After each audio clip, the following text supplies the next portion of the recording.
Hello, I am Jessie the Sleepy Koala, and today I am here to talk to you about Brandon Sanderson's newest book, Cytonic. This is the third novel in the Cytoverse or Skyward series, which also now has two novellas with a third one coming out next month. There will also be a spoiler-free review of this. I will link it up below and down in the description, but if you have not read the book, then maybe this is not the one for you, or maybe you should watch the other one. This video will be just about Cytonic. It won't go into detail on any of the novellas, so you don't need to worry about spoilers or anything like that. I will briefly touch on the placement of the novellas compared to this novel, because I do think that that is a very important aspect when talking about this book, but there won't be spoilers for them, so if you haven't read them yet, feel free to continue to hear all about the third book, Cytonic, and my many thoughts on it.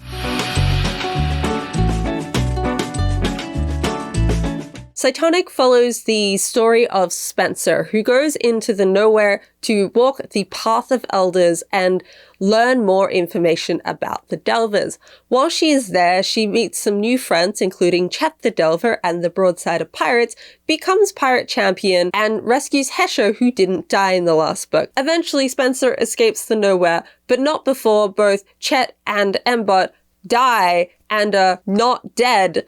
And Spensa also combines herself with Chet the Delver to become Spensa Chet the Delver.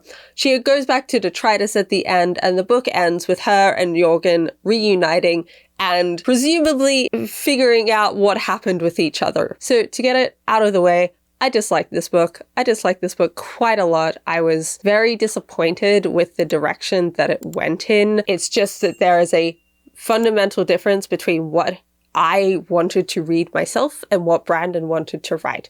And this book works really well for some people. I know people who do love this book. I'm not saying it's a bad book at all, though I do think there are things in it that could have been done differently or better to improve the book, but I didn't like it. I was massively let down by this book, which is frustrating and annoying because I love this series so much, but it feels like every new book we get has just been like a downward step for me. This is honestly the most disliked Brandon book I now have, which is insane compared to the fact that the first Skyward book is my favorite Brandon book ever. So that is quite a ways to fall in my mind, and I think that I'm probably not the only one who's gonna feel this way. I think it very much depends on how much you enjoy hanging out with Spensa, and really just Spensa and Embot, but Spensa and Embot compared to Spensa, Embot, and the rest of the characters that we were given in book one. This was a very interesting thing that surfaced after book 2 came out, because there seems to be two different ways people have thought about the series. One of them is Spensa as the main character going through her adventures without any larger cast necessarily sticking around. The other is Spensa plus the cast from the first book being a packaged item. If you are in the first class of people, and you really like Spensa, you're probably gonna love this book. It's very Spensa focused, and that's not a bad thing. It just depends on what you like. If you want more with the Detritus crew and the other characters that we've previously been given, you may dislike this book. That's why I disliked this book, and I imagine that I am not going to be the only person in this camp. I will say the novellas that came out recently, they do follow the Detritus crew, and they make a big difference with reading this book.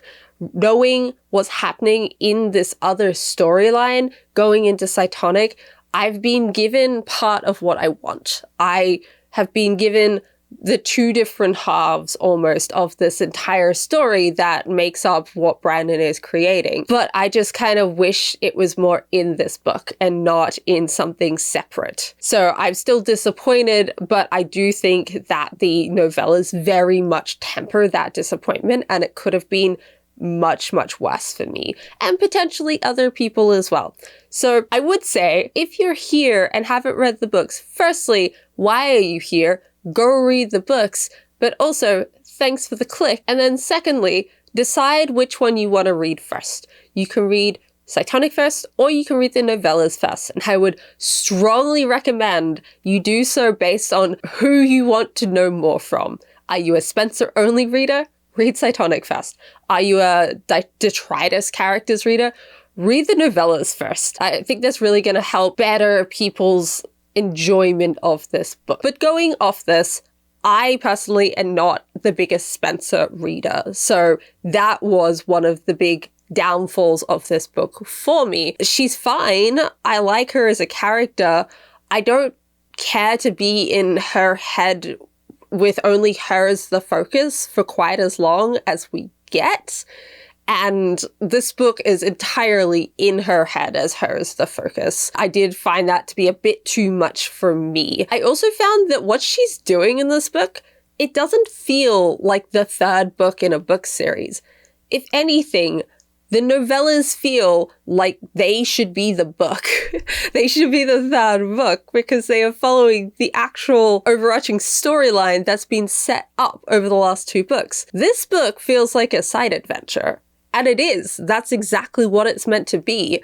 But I don't quite agree with the idea of having the side quest be your main novel and then the actual story be the side novellas. I really feel like these could have been switched. It also doesn't help that I think this book is way too long for what it actually should be. I think the exact same story could have been told with a lot fewer words, and it really could have been cut down so that it didn't need to be a novel.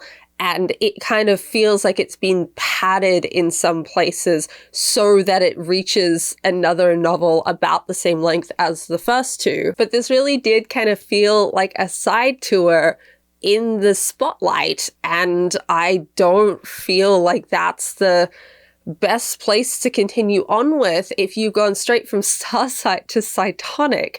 If you're someone who isn't aware of the novellas, this could be quite the whiplash for you to go from this giant epic space interactive society where there's politics and war breaking out to the land of fairy tales where we get to deal with Spensa coming to terms of whether she wants to live in a fairy tale. That it feels like the side plot in an anime, or it feels like it's not a filler arc, but it just gives me the same vibes as filler arcs in anime do, where it's like you have your main story, but you're traipsing off in a different direction to do some things over there so that the main story can progress. And while Spensa does do some very important things in this book to further the war efforts and will be very important in the fourth book, Defiant, it also feels like she's just killing time sometimes so that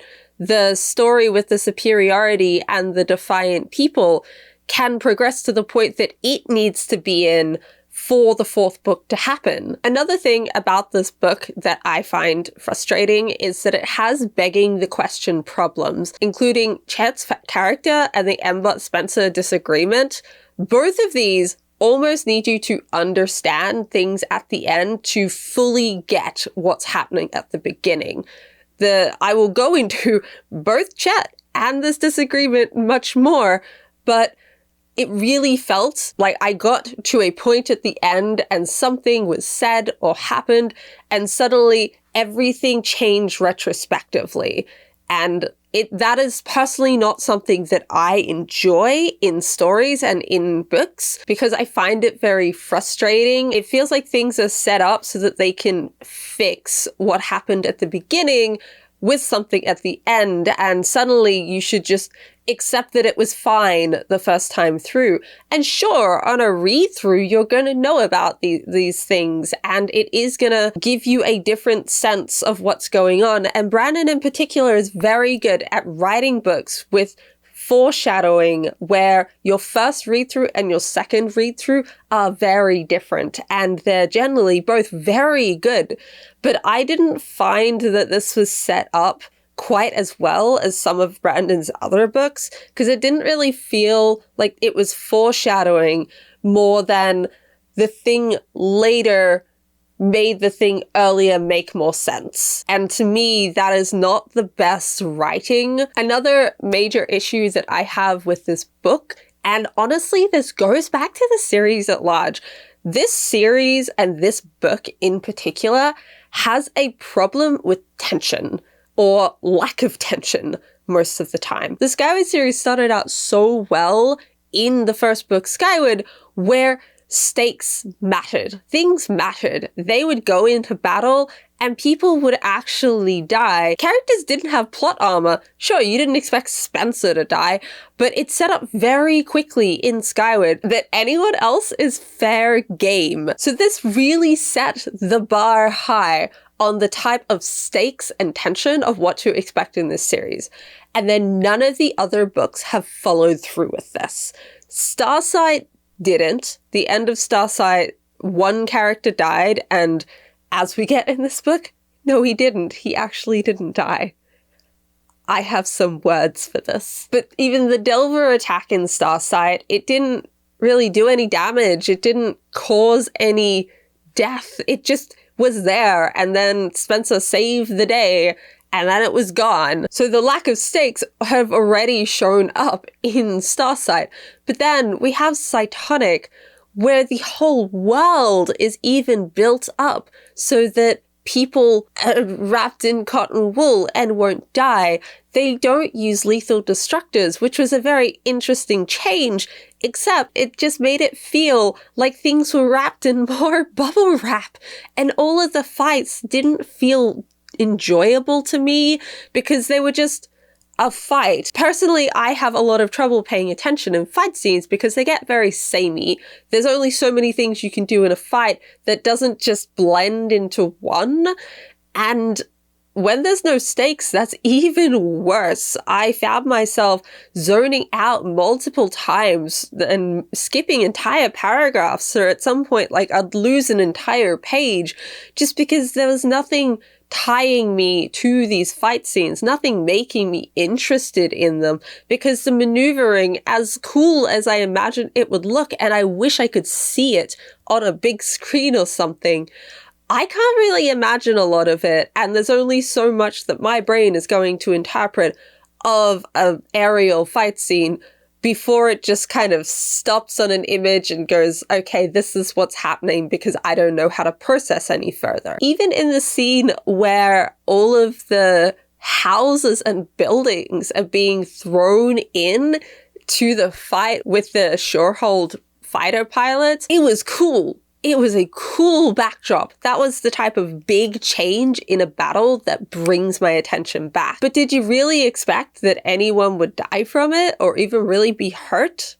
Because I didn't. You know, Spensa's not going to be. Maybe Hesher, but at this point, he's survived death once. Why not twice? And all the other fighters, they're staying as far away from all of this as possible. So this is a cool backdrop of a fight scene that really isn't very different than before, except there's some more obstacles in the way. And it very quickly went back to me not having much to hold on to in this fight because they were just doing the same fight within buildings, and there was still no tension there to hold me to that fight scene. There were some very tense scenes though, and these scenes were great. And the difference is that these were the scenes where the Nowhere and the Delvers were actively trying to kill people. There's the two collision scenes, one where it's just Spensa and Chet, and the other at the Broadside at base. These mattered. If they didn't fix these problems, they would have died. And they did fix the problems, and they did make it through. And that anxiety, that tension was actually there, and it was brilliant. Those scenes were brilliant because you needed to see how they were going to fix that problem, because they had to fix the problem. And I think that's the issue in the fight scenes, is there isn't really a problem that's going to be fixed. It's just going to continue until it stops, and then things will continue on the way. There's no problem solving to happen here. There were some really cool parts of the world building that were brought up in this book. There was such an expansion of what we know about Cytonics, which was so cool. We've only been given like drips and drabs up till now because Spensa is an untrained Cytonic. She doesn't know really what she's doing at all. But in the nowhere, she's able to find things out. We get the background lore of the Cytonics in the nowhere, and Spensa's able to explore her powers even more. We also find out more about the Delvers and their background, which was awesome. Something that I am amazed about, but in a good way, is that Brandon really made the Delvers better again. Because after Cytonic, I know that a lot of people, myself included, thought that the Delvers weren't that scary anymore because the solution had been the power of friendship. But in this book, Brandon is able to pull it all back together and show why the Delvers are the way they are, and also why it really mattered what Spensa did in the book beforehand, and how the way to defeat them is to give them individuality, which is actually what she did before. It just wasn't clear because we were only looking from Spensa's point of view.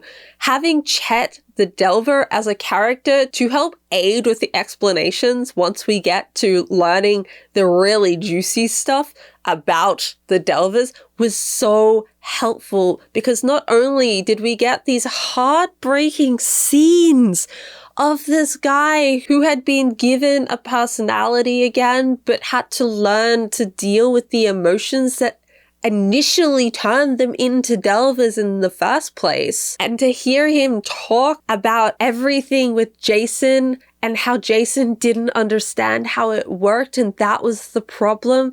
And you can just feel the hurt and the utter sadness that comes from Chet when he's viewing these points of the Path of Elders, and they were heartbreaking. So I think Brandon did a fantastic job at clarifying and expanding the Delver plotline that I think will also really improve what a lot of people think of it post-Starsight if they didn't like the end of Starsight. In terms of the general world building of the Nowhere, it was fine. I thought it was fine. I acknowledge that it's meant to be the fairy tale world where Spensa gets the story life that she wanted.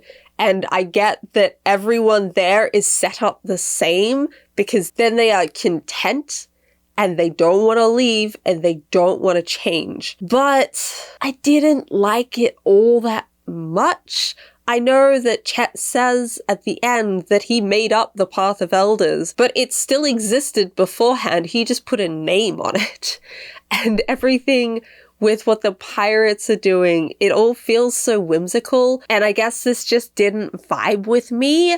I imagine it will with others. This just was something that didn't fully scratch that itch for me in terms of world building. But at least on the other side of things, the Delvers and the Delver lore, now that was brilliant.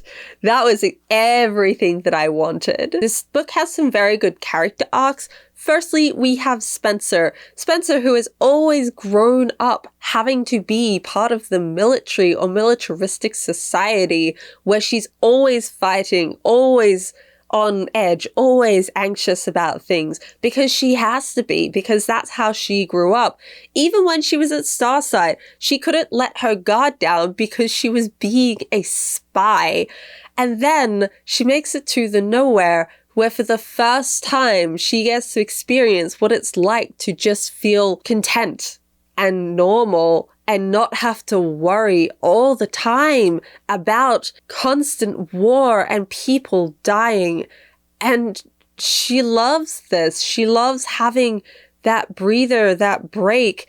And she has such an emotional scene at the end where she's breaking down, because this is everything that she should be able to have, and she should be able to have a life like this. She deserves that. And she has to choose whether to give it up or not. I was saying before about how the nowhere is this fairy tale land.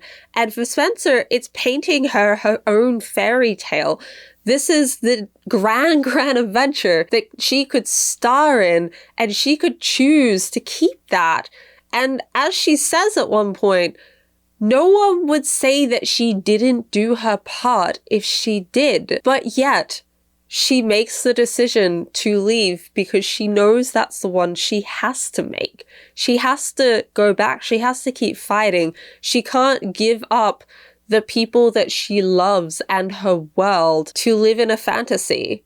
And that was really good character work for Spensa, and I think that Brandon did really well at building up to that moment where Spensa has her mental breakdown because she doesn't know what to do, because he's really hammered in throughout the book that she loves it here, and these are the things she could have if she just chose them. And to then see her have to make that painful decision afterwards was really hard to watch, because you've just been given a whole book of her being happy for once and her not having to be terrified of people dying around her. And this book is very much her learning that the way she was brought up wasn't really normal, and it's okay to acknowledge that. It's okay to choose that.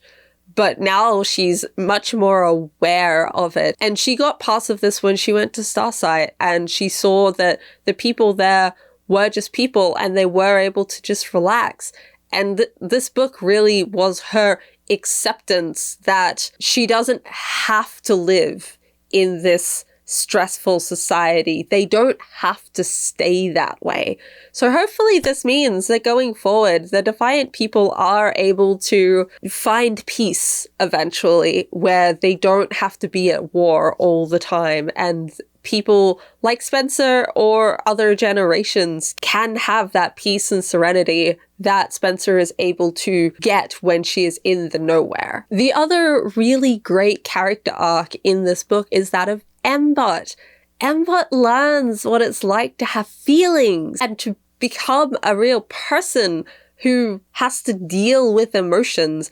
And the way that Brandon has written it throughout this book of Embot not really understanding at the beginning to getting to the end and telling Spensa that he can handle it and he's sure of that. He's gonna be okay. That was quite the growth in Embot. They've only been in the nowhere for a couple of weeks, I think, and yet he's done more growing in that time than we as humans do when we are babies. And he is a little baby at this point. He's learning to walk, yet he's already far enough that he's able to run. Something I just loved in Embot's storyline, there's a mention at some point that Embot has been thinking about whether he wants to go back to the somewhere.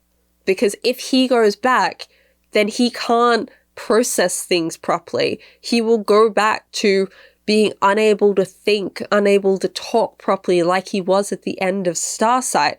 This isn't something Spensa's thought about at all. This is something that Embot seems to have been thinking about probably the whole time that they're there. And he doesn't mention it to Spensa until he has made a decision about it. He has worked through his own feelings, his own thoughts about whether he wants to do this to himself. And he decides, yes, he does want to go back.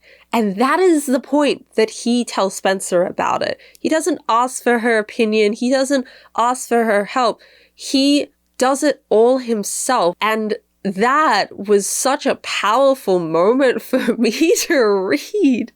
It really showed how much he had grown in the book to be able to get to the point where he doesn't need to ask Spensa or Chet or someone else how to process something. He's able to just do it by himself. Compared to at the beginning of the book where he's having emotions, but he doesn't know how to deal with any of them, and they're fleeting and they're quick, and Spensa and Mbot have this whole fight, and he immediately forgives her because he doesn't understand that she did not deserve forgiveness at that point at all. And then he works his way through to learn how to deal with things himself. So I think if that fight had happened at the end, then it probably would have gone quite differently, and he wouldn't have immediately forgiven her in the way that he did.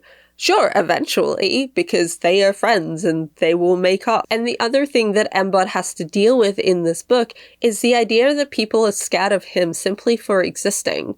And this comes up with Chet, who thinks of him as an abomination. And we learn later on that this comes from the fact that the Delvers think of AIs as abominations because they think AIs could potentially replace them, which, fair. I think that's a possibility. And the real beauty, I think, of Mbot's character arc is the parallel with what they're finding about the Delvers and how the Delvers came to exist. Mbot, by having people there who can support him and help him and walk him through what he's feeling and how to deal with it, has such an advantage over the AI of Jason Wright, who became sapient 2 days before Jason Wright's death, and then suddenly has this onslaught of negative emotion that they just don't know how to deal with. So it's not surprising that what they wanted to do was just stop that emotion and lock it away, and hence the Delvers were born.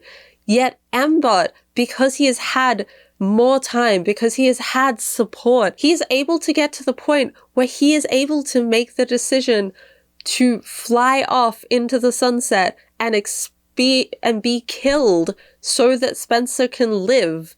And that is not something he would have wanted to do. That would have gone against all the emotions he would have been feeling. But he's evolved enough that he understands enough about emotions to make that decision. Mbot really is the example of what the Delvers could have been if Jason Wright's AI hadn't been in such an awful situation by itself with no one around to support or help it through. Chet the Delver. Chet the Delver is delightful in 2 ways. One, when he is just the adventurer, he is very Jumanji Nigel, and I can't not see him that way. And then you find out he's the Delver, and he just becomes this next layer of a character that you already love. And I just wanted to give him a hug because of how much he had gone through and how difficult it was for him once he hit the Shorehull base and had to see the vision with Jason. Oh, gosh. But I do think that the way that Chet was set up so that he seemed very simplistic at the beginning, but it was because he was a Delver, and hence that's why he was simplistic. This is the type of begging the question idea that I was speaking of earlier. Most of this book, I really just read Chet as a pretty shallow, two-dimensional video game character.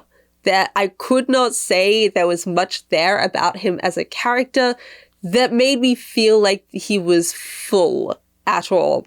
But the thing is, once you find out he's a Delver, this makes so much sense because the Delver Chet has no idea how to be a person. So of course he's just taking the top level superficial things from Commander Spheres and just putting that as his personality. That's why he feels so video gamey. But this doesn't make sense until you get to the end. And while I do think it adds a really interesting layer to his character once you do find this out, it just frustrates me that you need to know the ending to fully appreciate the beginning. And it's not the type of storytelling or character work that I enjoy, because it feels like these characters don't really matter, but then they should have, and they were written well, they just didn't always come across like they were written well. So this is definitely one of those begging the question ideas that I was talking about earlier. The other begging the question plot point that I was thinking of earlier is the Spensa and Mbot fight that happens at the beginning. Now, this fight is coming from the end of Starsight, where Spensa abandons Mbot on Starsight so she can go to Detritus and tell them about the attack. And while she does this, Mbot is found by the Superiority and then just completely dismantled and hollowed out. Luckily, Mbot makes it into the drone, so Mbot is not dead, but his actual ship is destroyed, and we get this heartbreaking scene at the end of Starsight of Spensa finding Mbot's ship, and there's that heart-dropping moment of, Brandon, you did not just kill off the second main character in this book, did you? And then no, you find out immediately that he didn't. But we start Cytonic with this giant conflict still there. It's prominent at the beginning. Mbot immediately is telling Spensa that he's angry at her and why he is angry, and he's very upset. And he runs off into the jungle because he is almost a literal child and does not know how to deal with emotions. But Spensa's responses, while they make sense because they are in a dangerous situation right now, feels so callous and like she's just brushing him off when he is, I think, rightfully upset. He is allowed to be upset by this. And Spensa, instead of treating him like she would a colleague, or even the way I feel like she would talk to him when he was her ship, she treats him like a child. And yeah, he kind of literally is one in terms of emotions, but she should have talked to him as a friend. And I really wish she had and just said, hey, we can't do this right now because this is dangerous. And I feel like Mbot would have understood that, particularly because later when Mbot does turn up, he immediately forgives her when she gives a half-assed apology. So if he's able to move through emotions that rapidly at that point, then surely he could have done it earlier if Spensa had just said, look, we have to deal with this now. We can talk later. And I don't think she does that very well at all. But the actual apology is terrible. Again, it's a bad timing. Mbot has very bad timing. But instead of pointing this out to Mbot, she has a half paying attention, trying to escape response. And Mbot just accepts it because that's what he kind of knows to do with emotion. He doesn't know that that is not a good apology, or that she should be trying harder to actually empathize with why he was upset. But he accepts it because he is still new to this. And that becomes much more obvious at the end of the book. When I first read through this, I just thought Spensa was being very callous and a really, really bad friend to Mbot for quite a bit of the first part of the book.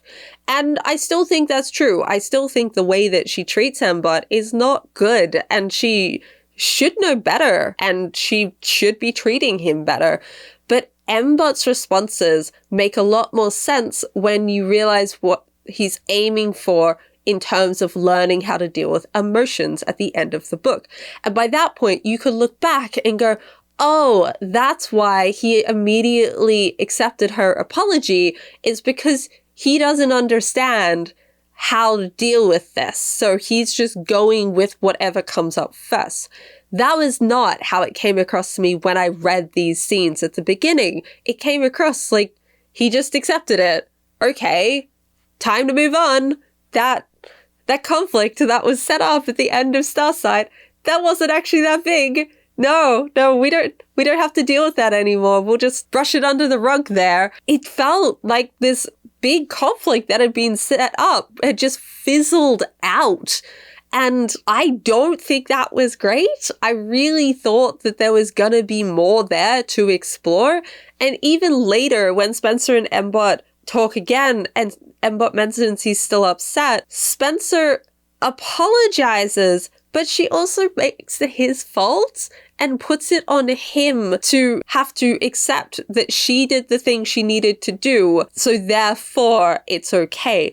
And the thing is, she did have to do that. He can accept that. She can still empathize with the fact that he felt betrayed and left behind and apologize for that and do better at not treating him badly. But she doesn't do these things. She just pushes ahead like she does because she's Spensa. And I just really wish we had gotten more of this conflict and a better resolution to it, because this felt really unsatisfying. In contrast, Spensa later has a conversation with Chet about how she thought Chet was going to betray her, so she changed the infiltration plan into the Broadsider base, and that's why she got captured. And Spensa gives a more heartfelt apology to Chet than she does to Embot. Not to say that Chet doesn't deserve a heartfelt apology, because Spensa did screw up there, but clearly she knows how to do it. She just doesn't for Embot, even though Embot is one of her closest friends at this point and her companion, and she still almost treats him like a horse. She treats him like a vehicle, but even then, when she was using Embot as a spaceship, she seemed to treat him more like a friend then than she does now. And that's just so frustrating to see that those steps backwards and the callousness that I didn't think was there between them, but apparently it is. Next up, we've got the pirates. The pirates were a lot of fun.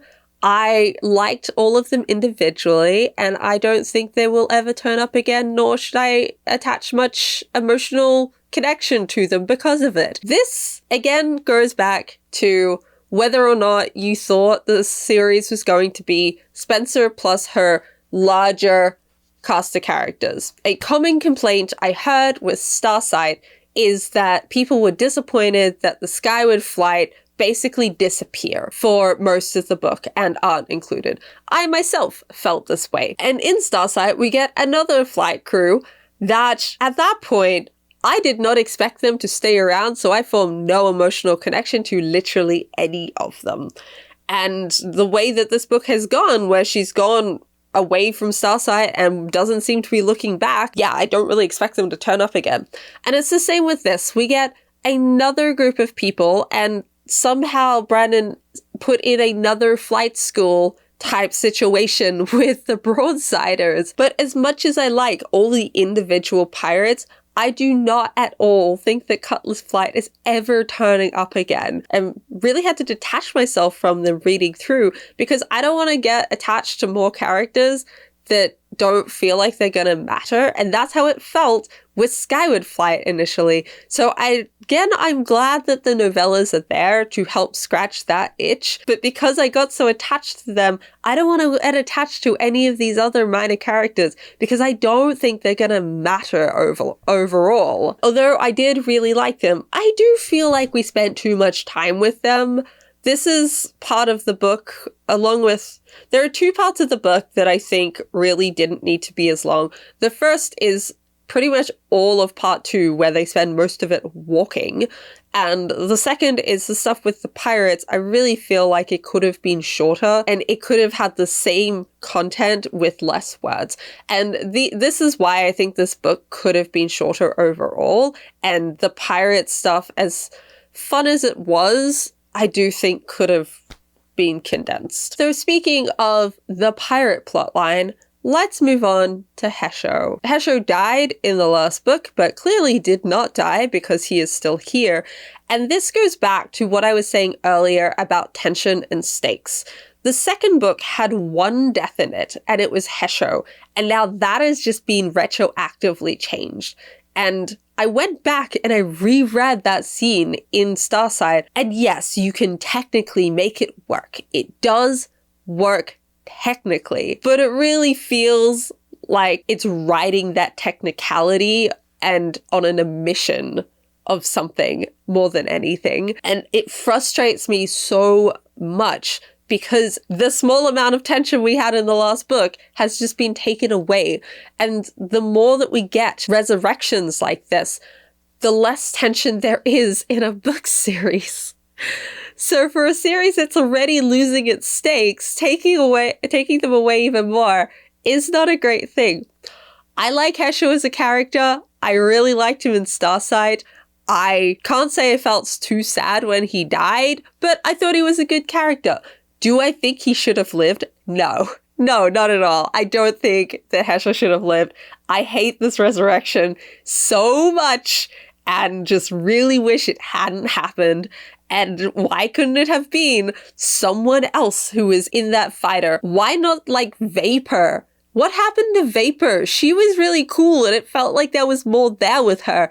And she could have been the one there and she wasn't. I really don't like resurrections. It's something that's been growing on me for a long time now. And in the last book, Brandon had like a mini M-bot fake out death and resurrection. And now the Hesho death is resurrection as well.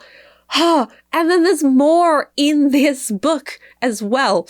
The other thing I'll say about Hesho is I got a sort of upbeatness from him in Starsight that I don't think we got here.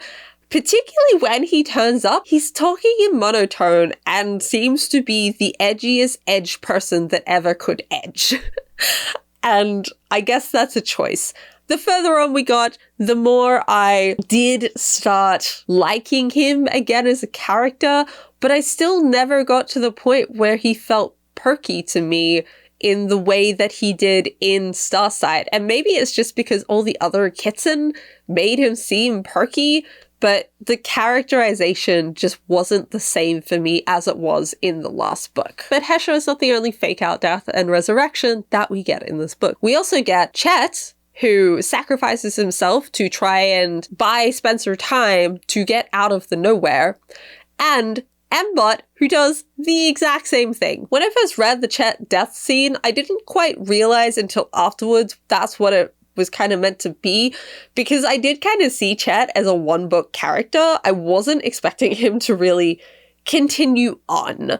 So it didn't register too much that he was sacrificing himself. Oh, he probably won't be back. The M-bot scene, though, it killed me because I really bought in to what I thought was Brandon being incredibly ballsy and killing off the second main character in the second last book. I thought he was doing that. I thought he was going for it. And in the scene, M-bot thinks he's about to die. It's in the actual scene. And I've talked to other people and they've said that they didn't read it the way I did, that they didn't expect Brandon to actually kill him. But I think even if you're not expecting it, if the characters in the scene think that they're gonna die, and Spensa has to be reassured in the next chapter that no, it's okay. M-bot's not dead. Don't worry. De-stress. Deep breaths. He's okay. This is how it felt like it read to me. It felt very much, oh no, we have to wrap you in a bubble now because we made you sad. And it's okay. Don't you worry. He's not dead. The Chet and M-bot confirmation that they're not dead are literally the page after each other as well. I was furious reading this. It was so bad that entire last chapter of Spensa and the Delvers and Spensa Chet becoming a weapon together, I had to read the scene again because I missed so much of it because I was just filled with rage that this had been a fake out death for M-bot. And I really dislike fake out deaths because they feel like they're a manipulation of your audience's emotions to try and make them feel grief, but then to not follow through with it, to not have to commit to that death. And I felt that grief. I was sobbing. I pretty much had to stop for a moment to try and get myself back into the state where I could actually read words on a page because I was so distraught because I bought into it. I bought into Brandon killing M-bot. And then he did it, and don't worry guys, he's totally fine. He's fine. What are you sad about? It's okay. It's okay. Don't you worry. It was infuriating. Like, absolutely infuriating.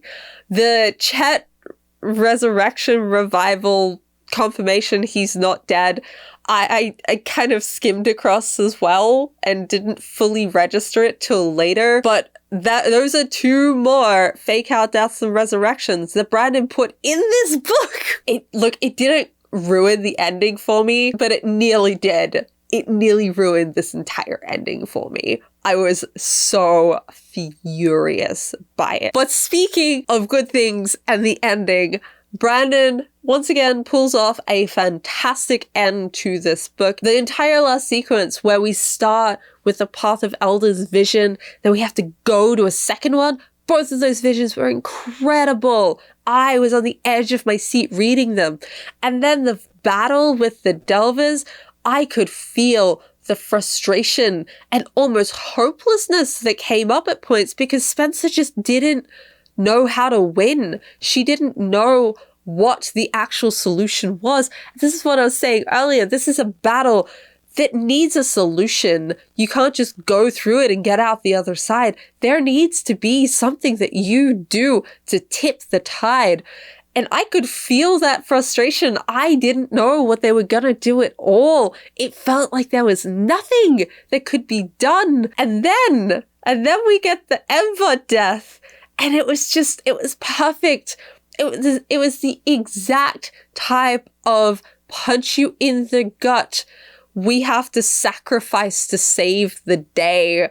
It was so good. And I'm not going to keep going on about the next chapter with Ember's revival. I'm just going to finish it out with Brandon does fantastic endings. This is included in the fantastic endings. He does a great Sanderlanche. There's incredible lore. I was on the edge of my seat, and he's really excelled at this ending like he does with pretty much every other ending. So those are my thoughts on Cytonic. I think this book could have been better, but I also just fundamentally dislike what this book is. So that really makes it hard for me to like this book. And I don't like this book. I fundamentally dislike everything that this book is based on. And I still kind of can't believe that my favorite Brandon book and my least favorite Brandon book are in the same series and only 2 books away from each other. I am very interested to know what other people think. Did you like Cytonic? Did you not like Cytonic? What did you not like? What did you like? How do you think this fits in with everything else? Do you think this is a good continuation on from Starsight? Or do you think that someone should read the novellas first?